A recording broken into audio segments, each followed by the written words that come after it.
ரூபாய் 1000 கோடி மதிப்பிலான இரிடியம் மோசடி வழக்கில் முக்கிய குற்றவாளியான சுவாமிநாதன் மதுரையில் வைத்து கைது செய்யப்பட்டிருக்கிறார். இது தொடர்பான கூடுதல் விவரங்களை வழங்க இணைகிறார் எமது செய்தியாளர் சாலமன். வணக்கம். இந்த இரிடியம் மோசடி வழக்குடைய முழு பின்னணி என்ன? தற்பொழுது கைது செய்யப்பட்டிருக்கக்கூடிய சுவாமிநாதனுடைய பங்கு இதில் என்ன?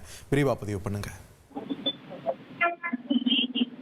இரிடியம் மோசடி வழக்கானது பெரும் அதிர்வலை ஏற்படுத்தியது. குறிப்பாக 1 லட்சம் ரூபாய் முதலீடு செய்தால் 1 கோடி ரூபாய் வரை கிடைக்கப் பெறலாம் என பொதுமக்களை ஏமாற்றி பல லட்சம் முதலீடு செய்யவற்று இவர்கள் ஏமாற்றி விட்டு தப்பி சென்றனர்.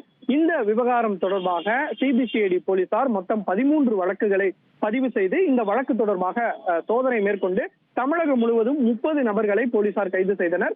கைது செய்யப்பட்ட இவர்களிடம் நடத்தப்பட்ட விசாரணையில இதுக்கு மூளையாக செயல்பட்டவர் இந்த சுவாமிநாதன் என்பதுதான் தெரிய வந்திருக்கிறது.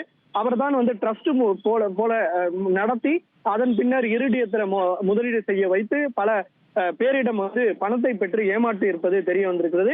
இந்த விவகாரம் தொடர்பாக சுவாமிநாதனை 3 நாட்கள் சென்னை சிபிசிஐடி போலீசார் கஸ்டடி எடுத்து விசாரணை மேற்கொண்டனர். விசாரணையில பல்வேறு தகவலானது கிடைக்கப்பெற்றது. குறிப்பாக சுமார் 1000 கோடிக்கும் மேலாக இவர் இது போன்ற முதலீடுகள் பெற்று ஏமாற்றி இருப்பதும் போலீசாரின் விசாரணையில தெரிய வந்திருக்கு. அது மட்டுமின்றி இவர் மதுரையில ஸ்விம்மிங் பூல் கொண்ட 3 பங்களா மற்றும் சென்னையில ஒரு வீடு என பெரிதளவுல இவர் சொத்துக்கள் வாங்கியிருப்பதும், அது மட்டுமின்றி வெளிநாடுகள்ல சொத்துக்கள் வாங்கியிருப்பதும், இவர் சில துணை நடிகைகளுடன் உல்லாசமாக இருப்பதற்கு செலவு செய்திருப்பதும் போலீசாரின் விசாரணையில தெரிய வந்திருப்பதாக ஒரு தகவலானது தெரிவிக்கப்பட்டது. அது மட்டுமின்றி இந்த கிரிப்டோ கரன்சி உள்ளிட்டவற்றையும் இவர் முதலீடு செய்திருப்பதும் தெரிய வந்திருக்குது.